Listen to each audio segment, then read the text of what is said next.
오늘 함께 나눌 말씀은 요한복음 13장 1절에서 7절 말씀입니다.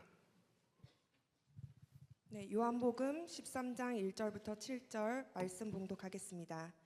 유월절 전에 예수께서 자기가 세상을 떠나 아버지께로 돌아가실 때가 이른 줄 아시고 세상에 있는 자기 사람들을 사랑하시되 끝까지 사랑하시니라. 마귀가 벌써 시몬의 아들 가룟 유다의 마음에 예수를 팔려는 생각을 넣었더라. 저녁 먹는 중 예수는 아버지께서 모든 것을 자기 손에 맡기신 것과 또 자기가 하나님께로부터 오셨다가 하나님께로 돌아가실 것을 아시고 저녁 잡수시던 자리에서 일어나 겉옷을 벗고 수건을 가져다가 허리에 두르시고 이에 대야에 물을 떠서 제자들의 발을 씻으시고 그 두르신 수건으로 닦기를 시작하여 시몬 베드로에게 이르시되 베드로가 이르되 주여 주께서 내 발을 씻으시나이까. 예수께서 대답하여 이르시되 내가 하는 것을 내가 지금은 알지 못하나 이후에는 알리라. 아멘. 박정호 우리- 목사 네, 박정호 목사님께서 하나님 말씀 전하시겠습니다. 우리 손자연 청년 우리 말씀 봉독했는데 박수 한번 주겠습니다. 네, 그 멘트도 준비한 줄 몰랐어요. 네. 온 세대 예배를 드리는 것은 자녀들에게, 손주에게 내가 어떻게 믿음을 가지고 신앙을 가지고 살아가는지를 알려주고 또 본을 보이는 부분입니다. 그래서 이것이 얼마나 가치 있는가를 알려주면서 함께 드리는 일입니다. 또한 성도들과 다 함께 다음 세대를 양육하는 마음으로 이렇게 세워가는 시간이 됩니다.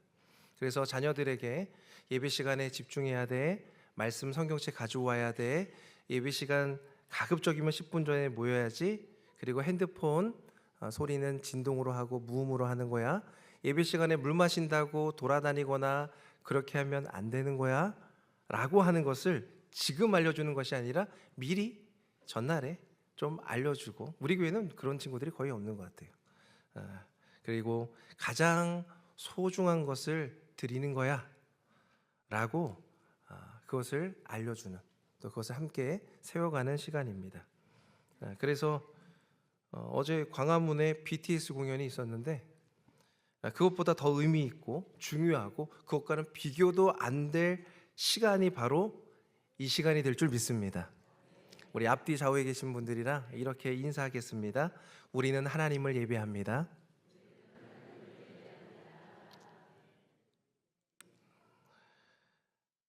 우리가 드리는 예배가 주님께 올려지는 향기로운 예배가 기름이 되고, 또한 우리가 나누는 말씀들이 우리 삶 가운데 진정한 소망과 사랑이 있게 되는 시간 되기를 주님의 이름으로 축복합니다. 제가 어렸을 때 기억 한 편에 약간 좀 치욕스러운 순간이 있었어요. 너무 부끄러운 순간. 제가 고모님인지 이모님인지 정확하게 기억나지 않지만 그 장면이, 그 시간이 너무나 치욕스러워서 좀 충격을 받았던 적이 있습니다. 저와 제 동생을 예뻐하는 분이 제 동생 얼굴을 이렇게 씻겨주신 거예요. 흥해라 하면서 얼굴 씻겨주는데, 저랑 여동생 차이는 2살 차가 납니다. 뭐 지금이야 어른이 됐으니까 별 차이가 아니겠지만 5살, 6살 상대에서 2살 차이면 하늘과 땅 차이입니다. 하늘과 땅 차이. 어디 감히, 그렇죠? 그래서 하늘과 땅 차이에 나는 그런 시간인데, 우리 고모님인지 이모님인지 잘 모르겠지만 동생을 딱 씻겨주는 모습을 보면서 아이고 잘 씻겨주시네 하는데, 제가 옆에서 보고 있으니까 그분이 저한테 정호야 너 뭐 하고 있어? 너도 와서 얼굴 씻어야지 하는데, 저는 혼자 씻을 수 있는 나이였거든요. 그래서 제가 엉겹결에 얼굴을 씻김을 당했어요. 흥해라 하는데 흥하고, 근데 속으로 제가 어떤 생각을 했냐면, 저도 혼자 세수할 수 있어요. 저도 혼자 할 수 있는데 왜 씻겨줘? 이런 말을 차마 못하고 그냥 흥도 당했고 얼굴 씻김도 당했습니다. 지금도 생각을 나는 걸 보니까 아마 좀 충격적인 일이지 않았을까. 그 고모님은, 그 이모님은 아마 저를 사랑하고 제 동생을 사랑하는 마음으로 그렇게 얼굴을 씻겨주셨지만, 저는 혼자 할 수 있었습니다. 여러분들은 꼭 기억해 주시길 바랍니다. 그런데 오늘 본문에 다 큰 어른을 씻기는 장면이 나옵니다. 그것도 예수님 또래에 있는 건장한 청년들, 거기다가 사람들이 잘 씻김을, 저는 얼굴을 씻었지만 타인이 잘 만지지 않는 부위인 발을 씻기는 시간. 예수님께서 제자들의 발을 씻겨 주신 것입니다. 그래서 이것이 전통이 되어 발을 씻기는 것을 무엇이라 부르냐면 세족식이라 부르고, 영어로는 먼디라고 해서 먼디 서스데이라고 해가지고 목요일 날에 이렇게 드리는, 이건 어디서 나왔냐면 만다툼이라고 하는 라틴어에서 나온 부분입니다. 그래서 새 계명, 새 명령이라고 하는 뜻이 있는데, 요한복음 13장 14절 말씀에 보니까 너희도 서로 발을 씻어주는 것이 옳다라고 말씀하시면서 하신 명령과 34절에 새 계명을 너희에게 주노니 서로 사랑하라라고 하는 것이 합쳐져서 세족식을 이제 기독교 전통 가운데서 한 적이 있었습니다. 또한 디모데전서 5장 10절 말씀에도 보면 나그네를 대접하며 혹은 성도들의 발을 씻기는 부분이 있었습니다. 그래서 이 세족식은 교황이나 왕이 가난한 자들의 발을 씻는 전통으로 카톨릭에서는 성목요일에 진행된다고 합니다. 저도 개인적으로 이 세족식을 몇 차례 진행을 했었습니다. 저도 발을 씻긴 적이 있었고요. 제가 여러 번 이렇게 베푼 적도 있습니다. 미지근한 물로 소중한 사람들, 성도들의 발을 닦으며 수고와 섬김으로 존경과 사랑으로 표현했습니다. 그래서 오늘 다는 못 해드리고 한 분 정도를 이렇게 세족식을 하면 어떨까 해서 의자하고 그렇다고 저랑 오늘 눈을 안 마주치려고 작정하지 마십시오. 안 마주치는 분을 할까 싶기도 하고, 네. 그래서 씻길까 지금 생각은 해보고 있습니다. 제가 지난주에 어떤 친구 한 명한테는 얘기를 해놓긴 했어요. 네. 그래서 목사님 씻겨줄까라고 물어봤었는데 그 친구가 좋아요라고 해가지고, 근데 지금 보니까 2층에 있네요. 네. 제가 누구의 발을 씻길까는 좀 한번 정말 씻길지 안 씻길지는 생각을 좀 더 해보겠습니다. 그런데 예수님이 말씀하신 전통치고는 개혁주의 전통을 따르는 교회에서는 이것을 행하지 않습니다. 이것을 행하지 않아요. 성찬식은 진행하는데 세족식은 행하지 않습니다. 제가 우리 교회 온 지가 이제 1년여가 넘어가는데 제가 세족식을 한 적이 있었나요? 없었습니다. 성찬식은 몇 번 했었지요. 네, 우리 다음 주에도 성찬식을 진행할 건데 성찬식은 진행하는데 세족식을 이렇게 공예배 가운데 한 적은 없습니다. 왜 그러는가? 이 세족식이 성례, 예수님이 정한 예식이라고 하는 부분에서 빠졌기 때문에 그렇습니다. 성례는 우리 개혁주의 전통에서는 성찬과 세례만 인정합니다. 그리고 이 세족식은 요한복음에만 기록되어 있다는 거예요. 마태, 마가, 누가복음에는 성찬식이 기록되어 있고 요한복음에만 이 세족식이 기록되어 있습니다. 그렇다면 요한은 왜 이 세족식을 기록한 이유가 무엇일까요? 성례도 아닌데 중요한 이유가 있다는 것입니다. 특별히 예수님께서 제자들의 발을 씻기신 분명한 이유가 있다는 거예요. 이것을 통해서 예수님께서 우리에게 또 제자들에게 하시는 그 의미를 찾아가는 시간이 되기를 소망합니다. 이때는 언제였는가? 예수님이 제자들과 함께하는 마지막 밤, 마지막 만찬이었습니다. 이제 예수님은 십자가에 달리실 것을 알고 계셨습니다. 제자들과 함께 마지막 교제와 식사를 나누면서 두런두런 이야기를 합니다. 떡과 잔을 들고 빵을 나누고 이야기하는 것이 이제 공관복음에 다 등장하죠. 특별히 누가복음에 이 내용이 나와 있는데 우리 한번 성경을 가지신 분들은 한번 찾아보면 좋겠습니다. 누가복음 22장입니다. 마태, 마가, 누가, 요한이죠. 네. 누가복음 22장 14절로부터 20절 말씀에 보면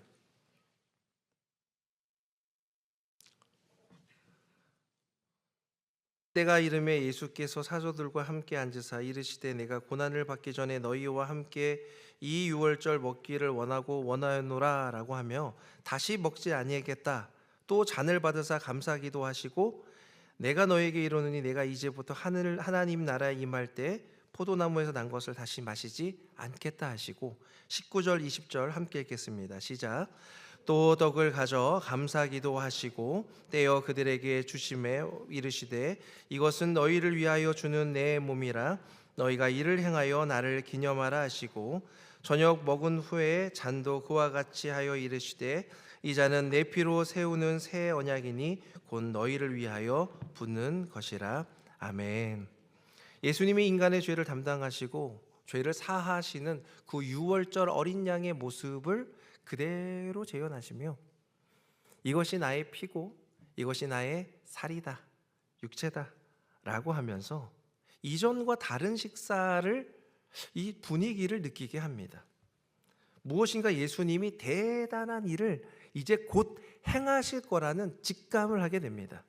그래서 그 자리는 너무나 숭고하고 거룩하고 아름다운 자리여야 합니다. 그런데 그 숭고하고 거룩한 자리가 예수님과 함께하는 성찬의 자리가 그렇지 않습니다. 제자들의 기대와 예수님의 기대는 큰 차이를 보입니다. 예수님은 사랑과 연합을 강조하는 자리인데, 교제와 나눔이 있는 자리인데, 예수님과 제자들이 마지막으로 함께하는 식사의 자리인데 오히려 사람의 추함이 민낯이 드러나는 자리입니다.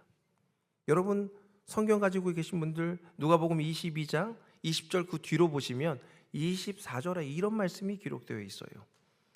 또 그들 사이에 그중 누가 크냐 하는 다툼이 난지라. 여러분 이게 인간입니다. 중요한 일에서 그 고상해지고 멋있는 일 앞에서 담대해지고 그 위기의 순간에 내가 어떻게 해야 하면 좋겠다라고 하는 것을 결정할 수 있는 그런 시간에 다짐해야 하는 시간 가운데 더 예민해지고 더 비교하게 되고 더 서운해하고 더 자존심을 세우는 모습들, 예수님께서는 그 자리를 보시고 식사 중에 일어나십니다. 그리고 겉옷을 벗으시고 수건을 두르십니다. 그 물을 대야에 담고 제자들 앞에 무릎을 꿇습니다. 여러분 상상이 되십니까? 저는 이 장면을 떠올릴 때마다 가슴이 먹먹해지는 이유가 하나 있습니다. 내 더러운 발을 누군가 씻겨준다는 그런 감정 때문에 그런 게 아니에요. 나를 그냥 사랑한다는 그런 느낌 때문에 그런 게 아닙니다. 이 세상의 주관자, 세상을 말씀으로 창조하신 창조주가 땅을 만지시는 거예요. 먼지를 만집니다. 내 가장 더럽고 추한 발을 만지시는 거예요. 내 밑바닥을 만져주신다는 것입니다. 여러분 제가 씻긴다고 하니까 좀 긴장되지 않으셨나요? 별로 긴장 안 되세요?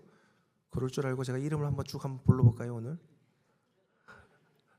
네, 제가 아까도 예배 전에 방송실에 올라가서 누가 좀 씻으실래요? 라고 물어봤더니 여러 이유를 대시더라고요. 목사님 저는 오늘 이래서 저래서.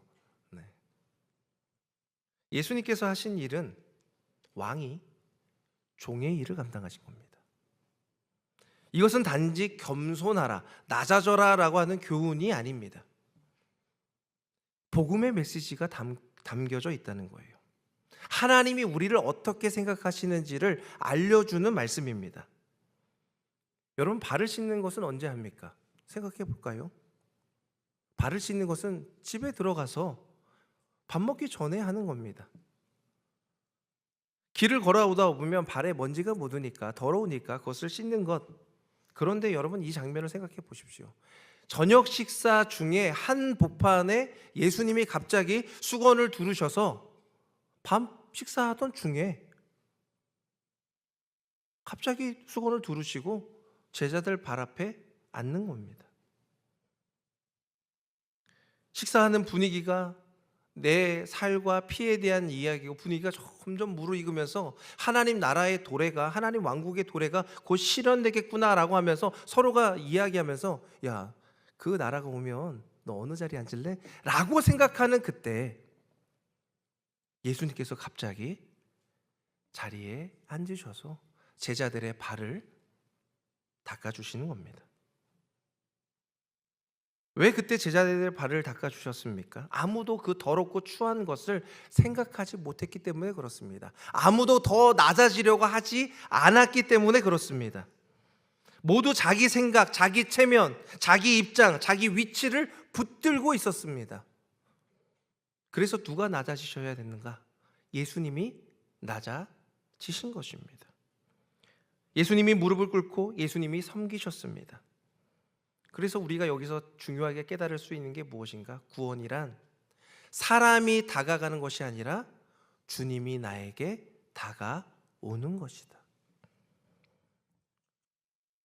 우리가 조금 깨끗해진 다음에, 어떤 형편이 좋아진 다음에, 병이 나은 다음에 나아가는 것이 아니라, 반듯해진 다음에 주님을 찾는 것이 아니라, 제법 괜찮을 때가 아니라 힘들고 어려울 때 주님이 찾아오신다는 겁니다. 심지어 제자들은 서로 다투고 있었어요. 다투고 있을 때 예수님이 그 발을 씻기셨습니다. 주님을 아직 이해하지 못하는 그런 상황 속에서 발을 씻기신 거예요. 몇몇은 도망갑니다. 아니, 몇몇이 아니라 다 도망가 버리죠. 그러면서 오늘 본문에 세 사람이 등장합니다. 그 긴장감 속에 있는 세 사람은 누구인가? 첫 번째는 베드로입니다. 베드로는, 제가 베드로라고 하는 사람을 보면 뭐 성격이 똑같진 않지만 조금 우리의 마음을 대변해 주는 것 같아요. 예수님 왜 그러셨어요? 라고 할 때 용감하게 말하는 사람, 베드로 아닙니까? 반응도 빠르고 말도 많고 충성심도 뜨겁고. 그런데 이 베드로가 오늘 이 요한복음에서 뭐라고 합니까? 예수님이 발을 씻겨준다라고 하니까 주여 내 발을 절대로 씻지 못하시리이다. 표면적으로는 예수님을 되게 존중하고 경건해 보인 그런 말인 것처럼 보입니다. 주님, 어찌 제가 감히 예수님께 발을 맡기겠습니까? 라고 하는 내용. 그런데 그 속마음은 무엇일까요? 거절입니다. 주님, 이건 너무 낮아요. 제가 받아들이기 어렵습니다.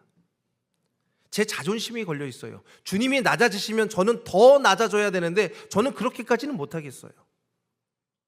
지금 충분히 비참하고 어렵습니다. 어떻게 저보고 더 처참한 가운데 더 내려가라고 하는 것입니까? 그때 예수님께서는 단호하게 말씀하십니다. 내가 너를 씻어주지 않으면 너와 나는 상관이 없다. 여기서 복음은 아주 선명하게 이야기합니다. 우리가 주님과 관계 맺는 것은 우리가 주님께 무엇인가를 보여드리는 것, 쇼가 아니라 주님이 우리를 씻겨주셔야 한다는 거예요. 주님이 우리를 붙잡아 주셔야, 주님이 우리의 모든 죄를 감당해 주셔야 한다는 것입니다. 그게 복음입니다. 베드로는 이 말을 듣고 나서 또 한 번의 극단으로 치닫습니다. 주여, 그렇다면 발뿐만 아니라 손과 머리도 씻겨 주옵소서. 이게 베드로예요. 언제는 예수님의 사역이 싫다고 손살에 치다가 막 도망가다가, 오늘 순모임 하시는 분들, 제가 이제 우리 순장님들한테 초준이라고 하는 그 영화의 어느 일부분을 링크로 보내드리려고 합니다. 나중에 순모임이나 나중에 오늘 저녁에 한번 보십시오. 베드로가 손살에 쳐요. 주님, 저를 닦지 못합니다. 그런데 예수님이 너 나랑 상관없다, 씻기지 않으면. 그러니 뭐라고 얘기합니까? 다 씻겨주세요.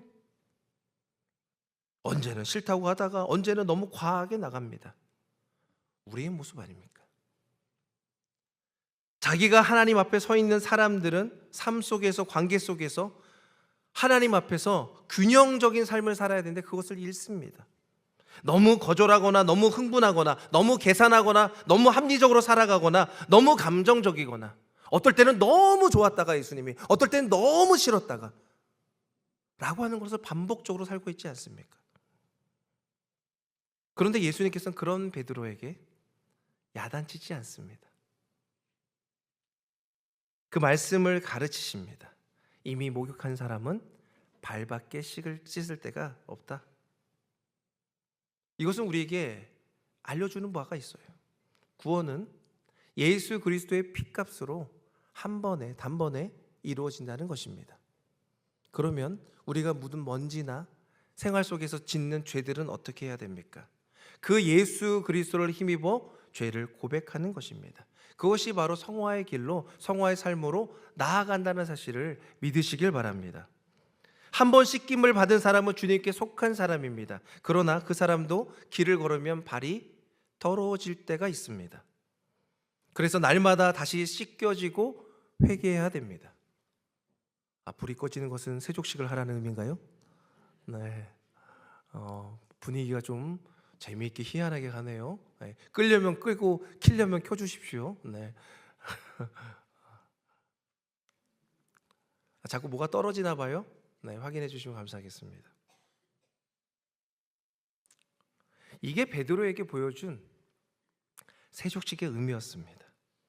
주님이 우리의 발을 씻겨주고 회개하는 삶, 그래야 내가 너와 관계가 상관이 있다는 것입니다.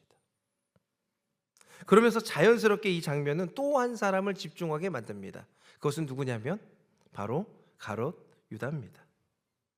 유다는 이미 마음을 먹었어요. 마음이 기울어져 있습니다. 예수님을 팔기로 결정한 채 그 자리에 앉아 있습니다. 그런데 예수님께서는 그 발도 씻기십니다.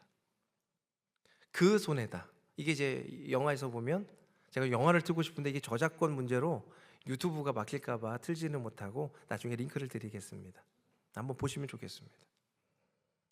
발을 씻기는 장면인데 발만 씻긴 게 아니에요.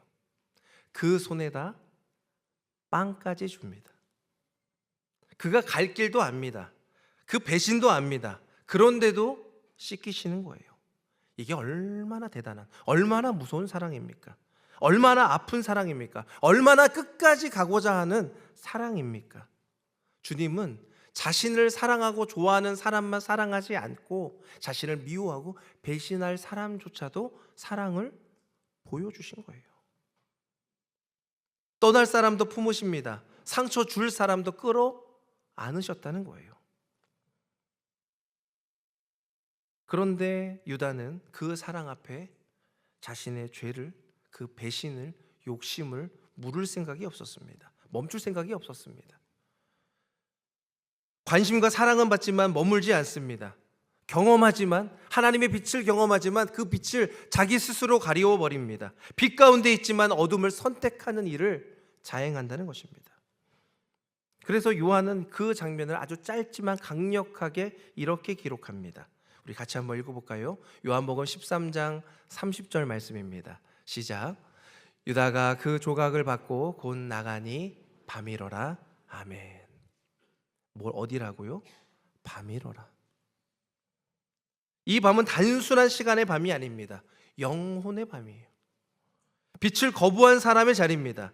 가룟 유다를 통해서 우리가 깨달아야 됩니다. 똑같은 빛을 보아도, 똑같이 세족식을 해도, 똑같이 성찬식을 해도, 똑같이 예수 그리스도의 사랑과 은혜와 복음이 들려진다 할지라도 어떤 사람들은 은혜를 받고 눈물을 흘리는 반면에 어떤 사람들은 마음의 감동이 없습니다.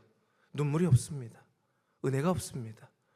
주님을 내 구주로 섬길 만한 마음이 없습니다. 똑같은 빛을 보아도 죄에 휩싸인 사람들은 예수님의 마음이 보이지 않는다는 거예요. 기적을 봐도, 이적을 봐도, 죽은 자가 다시 살아난다 할지라도 자기한테는 감흥이 없어요. 주님이 심지어 내 발을 씻겨준다 할지라도, 그 많은 부흥과 기적과 변화가 있을지라도 주님의 만지심을 경험하고 나서도 내 생각으로, 내 느낌으로, 내 판단으로 예수님과 하나님과 교회와 성도들을 판단한다면 그곳에는 어두움이 있는 것입니다. 은혜는 없습니다. 밝음이 있지 않습니다. 어두움만 존재할 뿐입니다. 사랑하는 성도 여러분, 우리가 그렇게 되지 않기를 소망합니다. 예수님의 말씀대로 예수님이 저와 여러분을 당신을 사랑하고 있음을 꼭 기억하시길 바랍니다. 그 사랑을 거부하지 마십시오. 주님은 당신을 사랑하십니다. 우리 옆에 계신 분들이랑 한번 인사할까요? 하나님은 당신을 사랑하십니다. 할렐루야. 아니 참 따뜻하게 인사해 주시니까 좋네요. 따뜻하게 인사 안 하면 세족식 당할까 봐 그러신 건 아니리라 생각이 드는데, 가룟 유다는 주님의 사랑을 받았지만 그 사랑을 금세 잊습니다. 그 사랑을 거부합니다. 그 사랑을 믿지 못하는 안타까운 인생을 살았다는 것을 여러분 꼭 기억하시길 바랍니다. 그런데 이것을 모두 지켜본 마지막 한 사람이 등장합니다. 오늘 이 요한복음을 기록한 사도 요한입니다. 이 장면을 모두 보고 가까이서 봅니다. 베드로와 가룟 유다에게 관심이 쏠릴 때 이 모든 광경 속에서 예수님의 품에 안겨서 이 상황을 알고 있었어요. 요한복음 13장 23절입니다. 예수의 제자 중 하나 곧 그가 사랑하는 자가 예수의 품에 의지하여 누워서 물어봅니다. 예수님 말씀하시는 예수님을 팔자가 누구십니까? 라고 물어봅니다. 그때 당시에는 가룟 유다의 배신을 정확하게 알지 못했지만 나중에 사도 요한은 그 사실을 모두 다 알게 되었을 때 그 비참한 삶이 무엇인지를 회상하면서 이 요한복음을 기록한 것입니다. 그런데 여기 반전이 있어요. 가룟 유다가 배신할 것을 알고 그때 그런 정황이 있을 것이다, 그가 왜 밖에 나갔지? 왜 밤에 나갔지? 라고 하는 것을 그들이 수근수근 거렸을 것입니다. 그런데 가룟 유다만 예수님을 배신한 게 아니라는 거예요. 베드로도, 야고보도, 심지어 요한도 예수님이 잡히던 그 밤에 아무도 남아있지 않았습니다. 이는 가룟 유다보다 이 제자들이 예수님을 향한 사랑이 더 강력해서 사랑했던 것이 아니라는 사실을 우리에게 알려줍니다. 마인드 컨트롤로, 마인드셋으로 그것을 잘해가지고 예수님을 믿는 게 아니라는 것입니다. 오히려 가룟 유다는 예수님을 판 것이 드러났지만 다른 제자들, 베드로, 요한, 안드레, 나다나엘, 이런 제자들은요, 예수님을 팔지는 않지만 다 도망가 버립니다. 그러면서 오히려 무엇이라고 얘기합니까? 이 정도는 괜찮은 사람 아닙니까? 라고 예수님 품에 안겨서 이야기하는 것입니다. 가룟 유다가 나가자 예수님께서 갑자기 이런 말씀하십니다. 우리 요한복음 13장 34절 말씀 같이 읽어보겠습니다. 시작. 새 계명을 너희에게 주노니 서로 사랑하라. 내가 너희를 사랑한 것 같이 너희도 서로 사랑하라. 아멘. 그리고 35절에 너희가 서로 사랑하면 내 제자인 줄 알리라 라고 이렇게 말씀합니다. 왜 그때 말씀하셨을까요? 예수님을 팔자가 나간 후에 왜 그 말씀을 하셨을까요? 이제 남은 사람들이 완벽하기 때문에 너희를 사랑해라 라고 명령하신 걸까요? 아닙니다. 이제 남은 사람들도 예수님을 팔고 배신하고 도망가고 무너질 자임을 주님은 아셨기 때문에 그렇습니다. 누군가는 도망갈 것이고 누군가는 숨을 것이고 누군가는 너무 두려워서 칼을 뽑아들 것입니다. 그런데 예수님께서 말씀하신 그 내용에 우린 집중해야 됩니다. 내가 너희를 사랑한 것 같이 너희도 사랑하라. 사람의 사랑의 기준은 늘 자기입니다. 내가 손해보지 않을 만큼, 내가 상처받지 않을 만큼, 내가 인정받을 만큼, 내가 버틸 수 있을 만큼 사람들은 사랑하는데 주님께서는 우리에게 무엇이라 말씀하십니까? 내가 너희를 사랑한 것 같이 너희도 서로 사랑하라고 말씀하세요. 그 사랑은 무엇입니까? 십자가의 사랑입니다. 조건 없는 사랑입니다. 내려가는 사랑입니다. 끝까지 가는 사랑이에요. 발을 씻기는 사랑이에요. 피를 흘리는 사랑입니다. 그래서 십자가를 의지하지 않고 십자가를 경험하지 않고서는 할 수 없는 사랑을 주님이 말씀하시는 겁니다. 내가 죽고 예수 그리스도가 살아나지 않으면 할 수 없는 사랑을 이야기하시는 겁니다. 아무리 사랑하는 사람도, 아무리 사랑하는 자녀도, 아무리 소중한 성도도 우리의 사랑은 다 내 중심이 저기예요. 내가 이만큼 했으면 됐지라고 생각할 때가 얼마나 많습니까? 내가 이만큼 참았으면 됐지, 내가 이만큼 인내하면 되지, 얼마나 더 해야 돼? 라고 하는 마음이 불쑥불쑥 들 때가 얼마나 많이 있습니까? 우리의 사랑은 내 중심적이에요. 제가 저번에도 한번 말씀드렸죠. 머리핀 찌르면 뭐 성령 충만하고 십자가의 사랑으로 넘치면 아이고 찔러니 예쁘다 이렇게 할 텐데, 찔러서 이상하네. 머리를 볶으면 파마를 했다는 뜻입니다. 파마를 하면 파마한 걸 가지고 예쁘다 해야 되는데 파마해서 이상하네. 그래서 머리를 다 피면 펴서 이상하네. 이거 하면 이거 했다 뭐라 그러고, 저거 하면 저거 했다 뭐라 그러고, 내가 보고 싶고 내가 생각하고 싶은 대로 하는 것, 그것은 십자가의 사랑이 아닙니다. 십자가의 사랑은 무엇입니까? 나에게 행할 능력이 없으니, 심지어 내가 그렇게 할 생각조차, 감정조차 들지 않을 때 나를 위해 십자가에 돌아가신 예수 그리스도를 의지하며 나의 더러운 발을, 상대방의 더러운 발을, 추하고 이기적인 마음들을 끌어안고 또 끌어안으라는 것입니다. 그래서 세족식의 의미는요, 단순히 섬김, 배려, 사랑, 존경, 그런 뜻이 있는 게 아닙니다. 이 세족식에는 어떤 의미가 담겨 있는 줄 아십니까? 바로 내가 십자가에서 죽겠다라고 하는 것을 알려주시는 겁니다. 이것이 사도 요한이 본 세족식이었습니다. 제자들은 또한 우리는 연약한 존재라 사랑이 필요한 존재라는 것을 여러분 꼭 기억하시길 바랍니다. 그래서 사랑은 내가 하는 것이 아니라 주님이 나를 선택해 주셔야 하는 것입니다. 에베소서 2장 8절에 이런 말씀이 있어요. 우리 같이 암송하면 좋은 말씀인데 같이 한번 읽어보겠습니다. 시작. 너희는 그 은혜에 의하여 믿음으로 말미암아 구원을 받았으니 이것은 너에게서 난 것이 아니요 하나님의 선물이라. 아멘. 사랑받지 않으면, 단단한 뿌리가 없으면 우리는 흔들리고 무너집니다. 그래서 뭐라고 말씀하시냐면 내가 너희를 사랑한 것 같이. 그 기준이 무엇입니까? 주님이 우리에게 은혜를 주시지 않으면 우리는 믿음이 없습니다. 주님이 우리를 사랑해 주시지 않으면 우리는 해결할 능력이 없다는 것입니다. 내가 괜찮지, 잘할 수 있지, 아니요, 그럴 수 없습니다. 상대방의 필요를 내가 채워줄 수 있지, 아니요, 그럴 수 없습니다.